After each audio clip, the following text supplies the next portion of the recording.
పెళ్లిలోనికి 10,000 ఇస్తాం, పట్టే మంచం ఇస్తాం, రావయ్య పెళ్లి కొడుక వీధిలోనికి.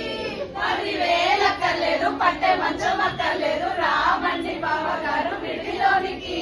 1,00,000 కోట్లు ఇస్తాం, లక్షణమైన పిల్లని ఇస్తాం, రావయ్య పెళ్లి కొడుక వీధిలోనికి. 1,00,000 కోట్లు అక్కర్లేదు, లక్షణమైన సారి